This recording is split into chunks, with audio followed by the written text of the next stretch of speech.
If the first glimpse at Fox's New Mutants movie seems far more like a traditional horror movie than might have been expected from the Junior X-Men team, that might be because you're not familiar with the Demon Bear storyline. It's a story that redefined not only Marvel's 1980s New Mutants comic book, but the teen superhero genre as a whole in comics.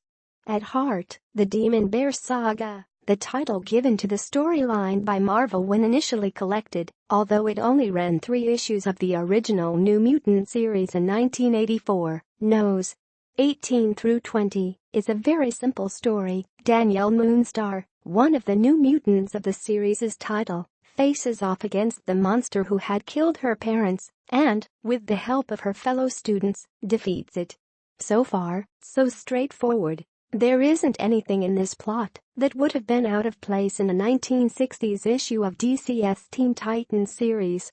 What makes the work beloved by fans, however, isn't the plot, but the execution. The 3-part storyline featured a significant shift in the way New Mutants told stories, going from a straightforward, upbeat series with teen protagonists to a psychologically intense series that became fascinated by the messiness and incoherence of adolescence, preferring to leave things uncertain and unfinished instead of wrapping up adventures with a heartwarming denouement.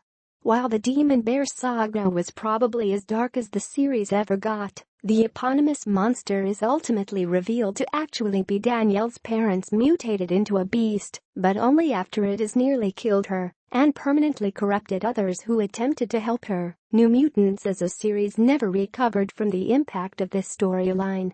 Plus, part of that was the changing interests of writer and series co-creator Chris Claremont, whose love of and skill with soap operatics found a new playground when dealing with teenage angst both literally and through superpowered metaphor.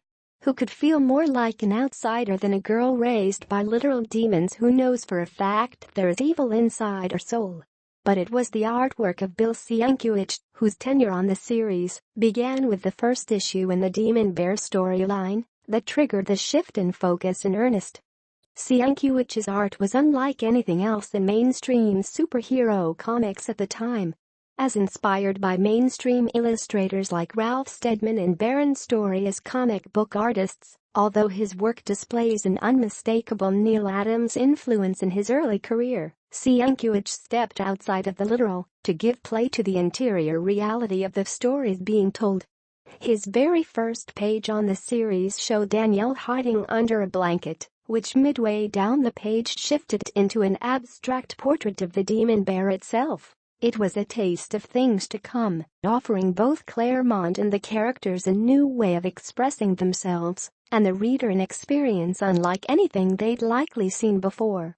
The Demon Bear Saga was a horror comic, but the same isn't true of the rest of the Claremont-Sienkiewicz run on New Mutants. The two jumped genres with ease and eagerness, bringing in sci-fi battles, gladiatorial subcultures and a storyline taking place entirely inside a character's mind, the inspiration for FX Legion, which might give an idea of the surreality on offer.